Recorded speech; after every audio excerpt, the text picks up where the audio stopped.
Hi everybody, Gert here from SEOleverage.com. It's Friday again. It's Friday, 10 a.m. Central European Time, 6 p.m. in Sydney, if I'm not mistaken. Thank you so much for tuning in. Today, I'm going to answer a few questions about backlinks, efficiency, Shopify, H1 headlines, free traffic, and Erica.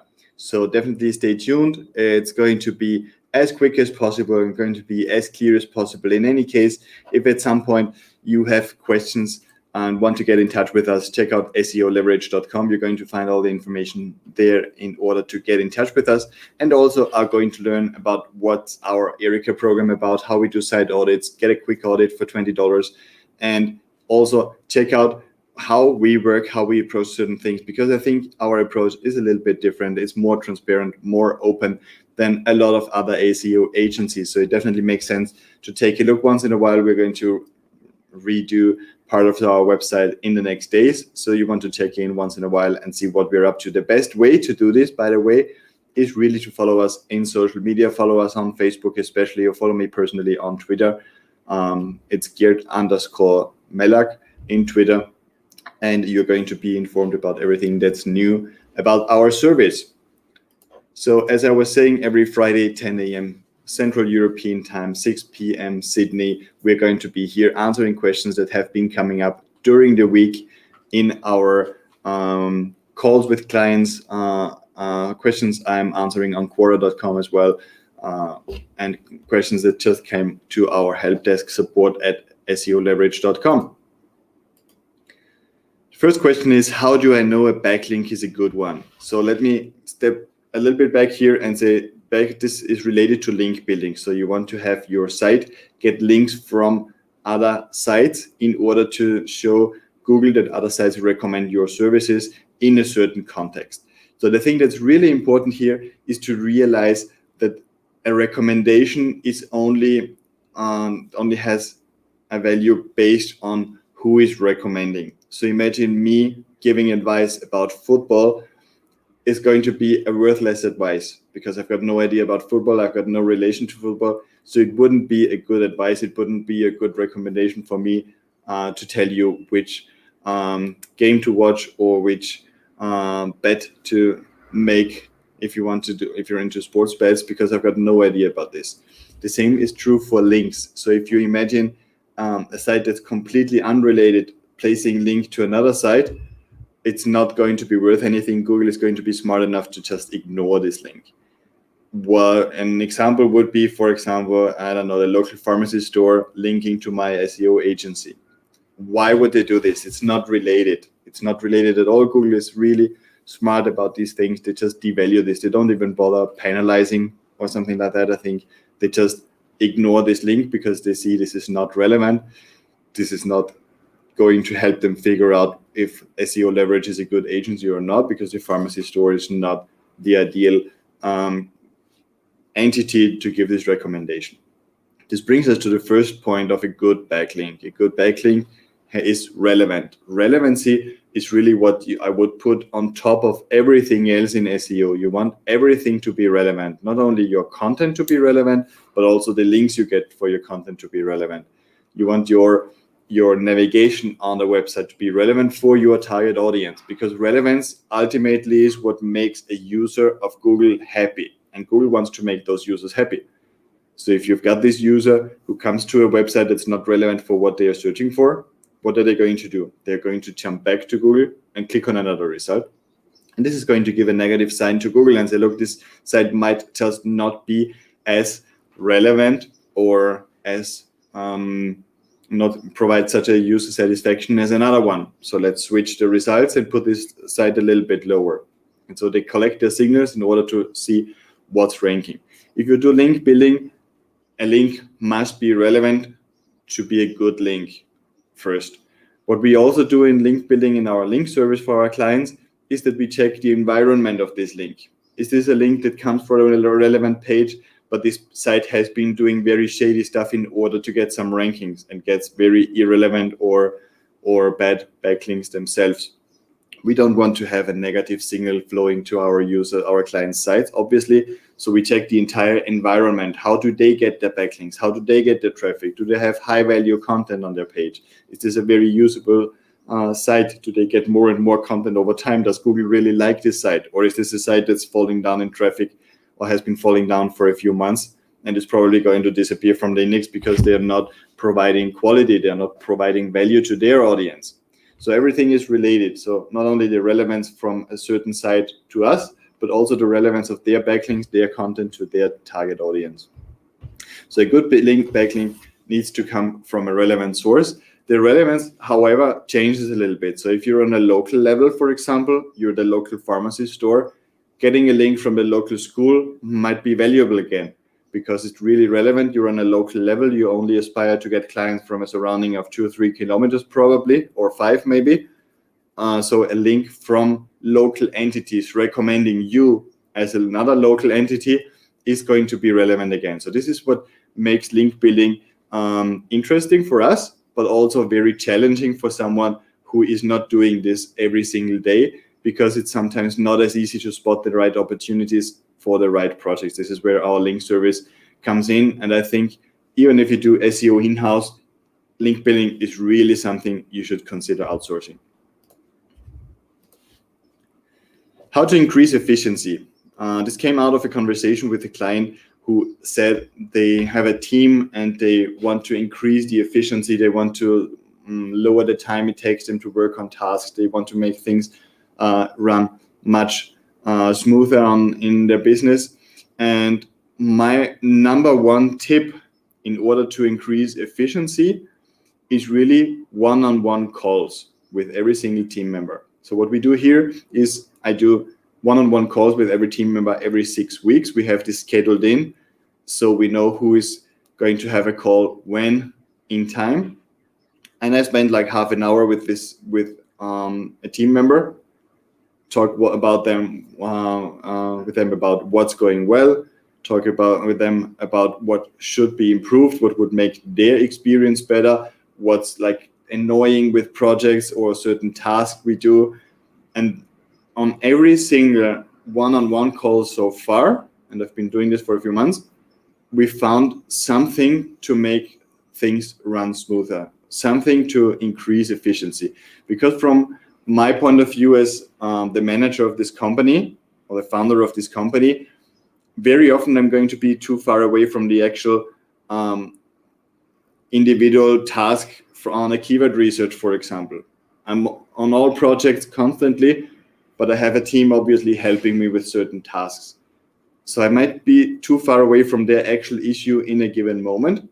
But when we have those one-on-one calls, we talk about the last projects they were working on. We talk about the last tasks. We just switched project management to monday.com, for example, and I wanted to get some feedback. Is this more efficient for you? Is this going to be easier for you to track what you need to do, what needs to be done when, etc. So for efficiency, one-on-one calls with individual team members. Don't do group calls because group calls don't give you the same response. One-on-one calls are the thing I recommend in order to make your company run smoother, because it's going to help you a lot to figure out what are the actual issues at the end of the day. So you can zoom in on a particular issue, fix it, make it better, get the tool you need, change the process, make it work better for users. And you're also going to be working for your team's happiness, satisfaction, and ultimately this is what's also going to drive productivity. This was a question I saw on Quora the other day. Is Shopify bad for SEO? So Shopify, if you don't know it, Shopify is an e-commerce platform. In my point of view, one of the best e-commerce platforms, and especially the best if you are starting out in e-commerce and want to get up a site very fast and not bother about the technical things. Not affiliate with a Shopify in any case. By the way, I wish I was, but I'm not. But I have been recommending Shopify for probably 2 or 3 years, at least, if not 4.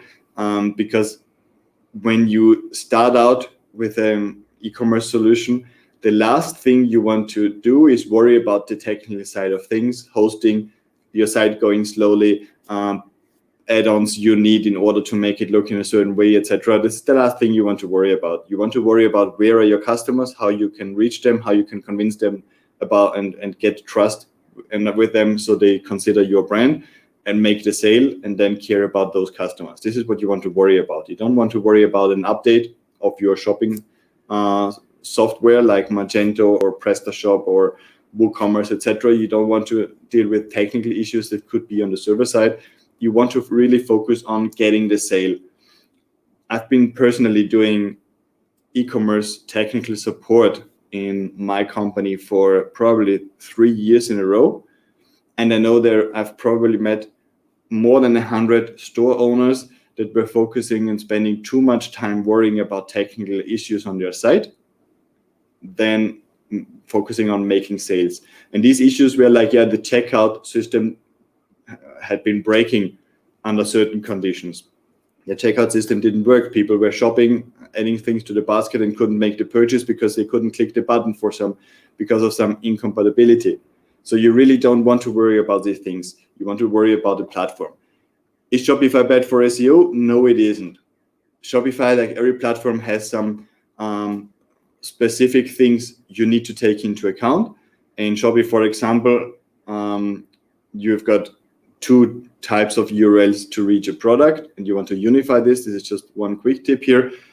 On the other hand, Shopify has a lot of advantages when it comes to SEO. One being performance, one being indexing and no indexing things out of the box that keeps Google from wasting too much crawl budget right away when you put up your store, etc. So there's a lot of advantages. I would not decide against Shopify just for SEO reasons, because there is just more upsides than downsides here for me. Okay. Just want to say hello to Mervin, who's joining us from the Philippines. Great to have you here. If you have a question, just really ask your question. I'm happy to deal with this here in a moment as well. For now, let's switch to the next question. How to make the H1 headline different than the page title. So this is where I would really like to make a distinction and make sure everybody knows what the difference is. So the page title, or we also call this sometimes meta title, is what's the clickable text on Google in most cases, unless Google decides to change it, the clickable text on the search result, and also on the browser tab. So the text you see on the browser tab is what's the page title. The H1 headline, on the contrary, is usually the article's title or the post title. If you have a blog post, the title on top is usually called the H1 title. So this is the title that gives Google an idea and users an idea about what this article is about. These are 2 different things, and platforms like WordPress out of the box will make them most likely look the same. So the thing to customize them, because you want to customize them, is to use an SEO plugin. So there is Rank Math, for example, there is Yoast, there is All-in-One SEO. I think these are the main 3 plugins you can use for WordPress in order to customize some and optimize your site for SEO. And all those are going to give you a separate block where you can see the search snippet and customize it and define what it looks like. And I want to state here that it's really a good idea to make these 2 things different, because they have different purposes. The page title that shows up in the browser tab and on Google search has the responsibility to drive traffic to your website, to your page. So it's like the sales representative within Google that's selling the click to your site. If the page title does a good job, you get a high click-through rate, and for the same ranking, you get more people visiting your website. Meta description, which is the description below that, is also responsible for that. The H1 headline, on the other side, is responsible for getting people really read your article. So once they arrive on your page, this is the first text they're usually going to see. And if this text doesn't confirm to them that this page or this article is going to respond to what they are looking for, then they're going to go back to Google and click on another result. So you've got 2 texts, they have different responsibilities, and this is why they should be different. Okay. How can I drive traffic for free to my website? This was another question I got the other day, especially with people just starting out or maybe creating an affiliate page or something like that. They really want to create traffic. Traffic is never going to be free, right? Either you pay a platform or you pay with time and energy and cost for writers, etc., training courses, whatever you need. Okay, so I'm not really think any traffic is ever going to be free, but there are things you can leverage. For me as an SEO, I tend to prefer to leverage content marketing and consistently creating content that responds to what people want to know, and then have this work for me as essentially afterwards free traffic. But I have been putting in the time and energy and some money upfront to create this, to get the knowledge, to do the keyword research, to create the content, create a process internally so my team can help me create content and put this out in the proper structure. We are very, very big here at SEO Leverage in terms of content structure. So we want to create so-called content silos or content clusters. We want to make sure we deal with the topic in all kinds of ways from all different angles. And this is costing a lot of time. Again, time is money, as we know. So it's not really free traffic. But what happens, though, is, for example, what happens to a client of mine. We started out in 2010. I convinced him back then to create a couple of pieces of content for his blog every single month. And today, he is getting leads from an article from 2011. He's getting leads from an article from 2013. Not all the articles are driving leads, don't get me wrong. But over the time, we have been able to address a few very, very big issues for his clients that are always driving leads over time. These are free leads. After so many years, I really call them free leads. This is free traffic, free leads that are coming in and put into his business every single week. So free traffic, in my point of view, doesn't exist. However, you can put some effort in whatever way upfront in content marketing, organic content marketing, and then with a little bit of maintenance over the years and readjusting to what users expect, and users' expectation sometimes changes, you're going to get your free traffic afterwards, but keeping in mind it's going to take some effort and some money or some time upfront. A person the other day wanted to know about Erica. So this is one of my favorite topics. I've just published a book about the Erica framework. You can download it for free on my site. It's going to come out on Amazon very soon. Erica stands for Evolution, Research, Interlinking, Content, and Action Steps. And this is the framework I have been using for a long time with my clients, where we do at least one or sometimes two calls every month. And we go through this framework. We talk about what's the evolution of the site, what's the evolution of our competitors. We do some research, see what's the technical side of things, what are competitors doing in order to get ahead, what's working for them, what we could leverage for you, are they losing traffic where we can win at the same time. We check the interlinking, so internal linking and external linking. We take care of the links the site is getting. They might be negative. We might have to disavow. We might want to do some internal linking in order to strengthen certain pillar articles a little bit more. Then we talk about content. So what can they do in terms of content? Which content needs to be renewed? Which content needs to be created? How can they address a broader audience? And also, what are the content items that convert the highest?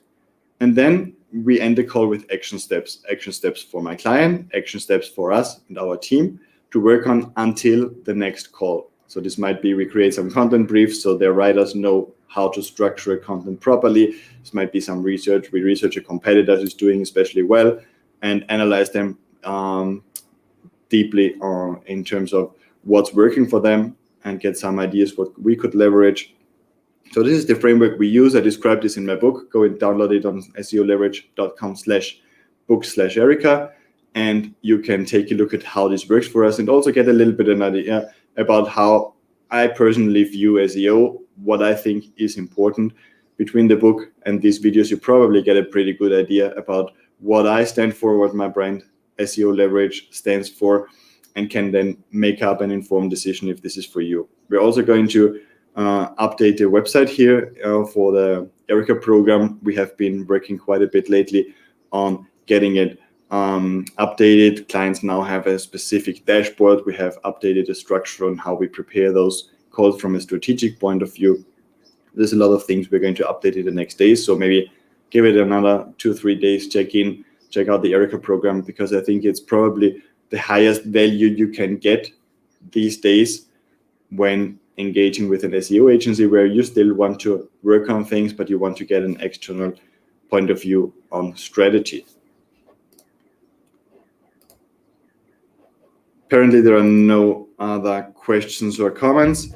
In this case, I would really encourage you to check out SEOleverage.com. We are doing consulting, we're doing audits, we do link service, we have a coaching program for smaller clients who are just starting out but still want to have a chat with me once in a while in order to get an idea of what would be the low-hanging fruits or the 80-20 of what they should be focusing on.